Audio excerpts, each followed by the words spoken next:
जय श्री राम जी का आशीर्वाद हम सब पर बना रहे और हम इसी तरह भक्त और भगवान की कथाएं सुनते और सुनाते रहे। आज मैं आपको हरियाणा के ही एक परिवार की सच्ची घटना सुनाऊंगी। ये घटना कोई 100 या 500 साल पुरानी नहीं है, ये 2022 की सच्ची घटना है। ये घटना हमें दर्शाती है भक्त और भगवान का प्रेम, कि अगर भगवान एक बार अपने भक्त का हाथ पकड़ लेते हैं तो वो नहीं छोड़ते। देखिए, इस परिवार ने अपना नाम और पता बताने के लिए मना किया है, तो हम उनकी इजाजत के बिना ये सब नहीं बता सकते, तो इसीलिए हम उनका कोई डुप्लीकेट नाम रखते हैं। एक भक्त जिसका नाम है दीप और जो उनकी धर्मपत्नी है उनका नाम है लता। ये हमारा मन से बनाया हुआ नाम है। तो आइए हम शुरू करते हैं दीप और लता के जीवन में घटित उस घटना की जिस घटना ने उनका जीवन ही बदल दिया। तो बोलिए, भक्त और भगवान की जय, श्री बांके बिहारी लाल की जय। दीप और लता, इन दोनों पति पत्नी को भगवान के प्रति बहुत प्रेम था। ये दोनों जब भी समय मिलता तो भगवान में ध्यान, भजन, कीर्तन में लग जाते। लेकिन जब भी परिवार में कोई समस्या आती तो इनका मन फिर से विचलित हो जाता और फिर से भगवान को कोसने लगते कि हम इतनी पूजा पाठ करते हैं और हमारे जीवन में फिर भी इतने दुख। हे भगवान, ये हमारे साथ ऐसा क्यों हो रहा है? बार बार भगवान को बोलते। जी हाँ, ये तो हम मनुष्यों की सच्चाई है। जब तक हमारे मन का काम होता है तब तक हम खुश होते हैं, और जब हमारे मन के विरुद्ध कुछ हो जाता है तो हम भगवान को कोसने लग जाते हैं। लेकिन जब भगवान एक बार किसी का हाथ पकड़ लेते हैं तो वो उसका हाथ जीवन भर नहीं छोड़ते। ऐसा ही दीप और लता के साथ हुआ।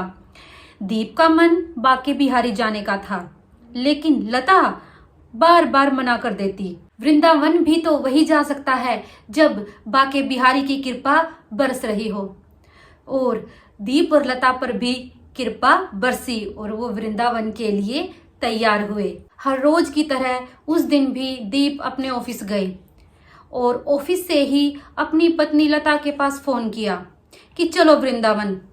पता नहीं प्रभु की क्या लीला थी जो बार बार मना करने वाली कि नहीं, हमें अभी नहीं जाना वृंदावन, उसने तुरंत हाँ बोल दी कि चलो वृंदावन, क्योंकि श्री बांके बिहारी का बुलावा था। वृंदावन जाने का उन्हें कोई रास्ता नहीं पता था कि कैसे वृंदावन जाया जाए। दीप ने लता को कहा कि तुम अपने भाई से बात करो कि वो हमारे साथ चले और वृंदावन जाने का रास्ता बताए। जब दीप ने लता को कहा तो लता ने अपने भाई को फोन किया, लेकिन उसके भाई ने मना कर दिया कि मुझे घर पे जरूरी काम है, तुम ही जाओ। तो उनका मन फिर से उदास हो गया कि अब वृंदावन कैसे जाया जाए।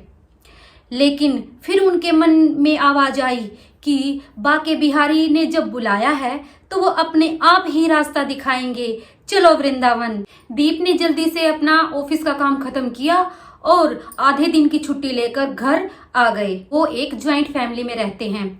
उनका एक छोटा भाई, उनकी धर्मपत्नी और 2 बच्चे भी साथ में हैं, और उनके पिताजी भी। उनकी माता का स्वर्गवास हो चुका था। दीप और लता का एक बेटा है जिसकी बोर्ड की परीक्षाएं चल रही थी, वो घर पर ही रुक गया। दीप के छोटे भाई के 2 बेटे जो दीप और लता के साथ वृंदावन चलने के लिए तैयार हो गए। उन्होंने जल्दी से खाना पैक किया, गाड़ी निकाली और वृंदावन के लिए चल पड़े। रास्ते में जब उन्होंने तेल डलवाया तो दीप की धर्मपत्नी लता मन ही मन बांके बिहारी को बोलती है कि ये जो तेल डलवाया है इसके पैसे बांके बिहारी अपने खाते में लिख लेना। फिर रास्ते में टोल टैक्स आया। फिर लता ने अपने मन में कहा कि बांके बिहारी इसको अपने खाते में लिख लेना। वृंदावन जाने के लिए रास्ते में कहीं भी कुछ पैसे देने पड़ते तो बांके बिहारी को मन ही मन बोलती कि बांके बिहारी अपने खाते में लिख लेना। पूछते पूछते पहुंच गए वृंदावन। वृंदावन में श्री बांके बिहारी जी के शाम के दर्शन खुले हुए थे और वो मंदिर में पहुंच गए। उन्होंने प्रसाद भी नहीं लिया।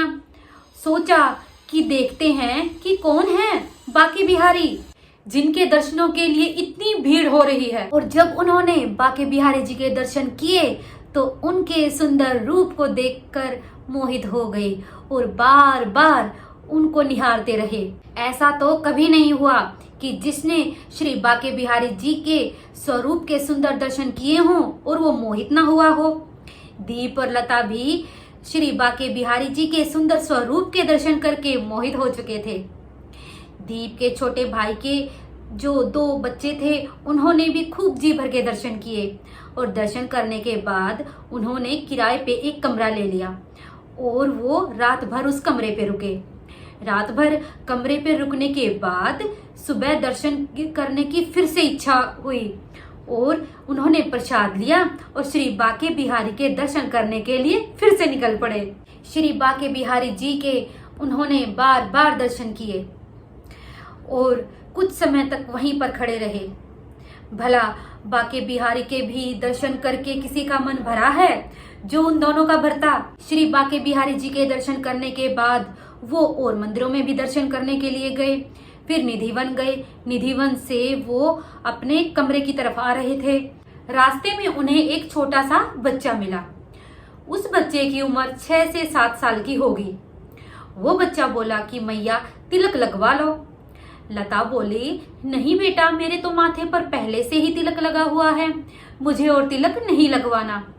वो बच्चा बोला बड़े प्रेम भाव से, मैया लगवा लो ना तिलक, मुझे पैसे नहीं लेने, मैं इस तिलक का कोई पैसा नहीं लूंगा। उस लता का मन भावुक हुआ और वो बोली कि ले बेटा लगा दे तू तिलक। उस बच्चे ने लता को बड़े ही प्रेम से तिलक लगाया। इस बीच लता के पति दीप थोड़ा सा आगे निकल चुके थे। तब लता ने अपने पति को आवाज लगाई कि कुछ पैसे दे दो।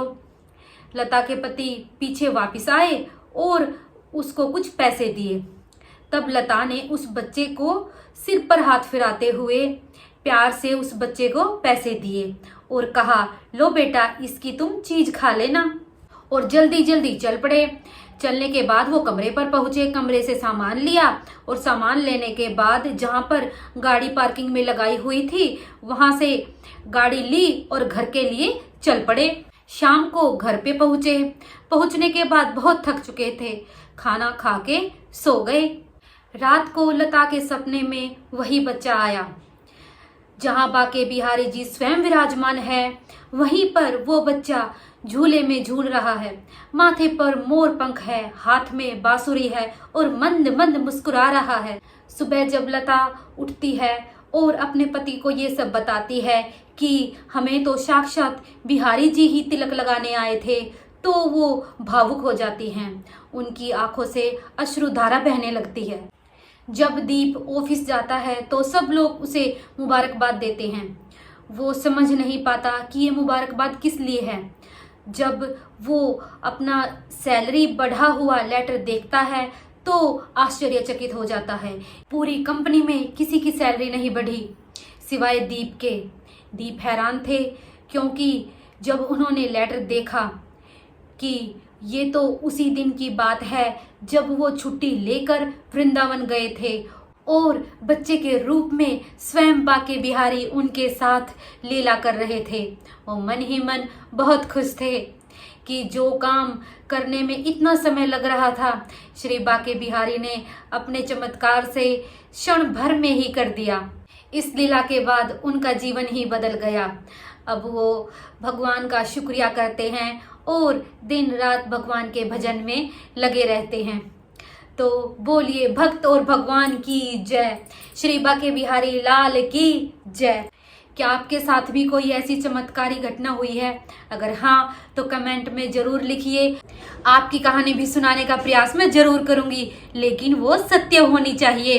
तो फिर से मिलते हैं ऐसी ही एक सत्य घटना के साथ, भक्त और भगवान की सत्य कथा के साथ। तो बोलते रहिए जय श्री राम।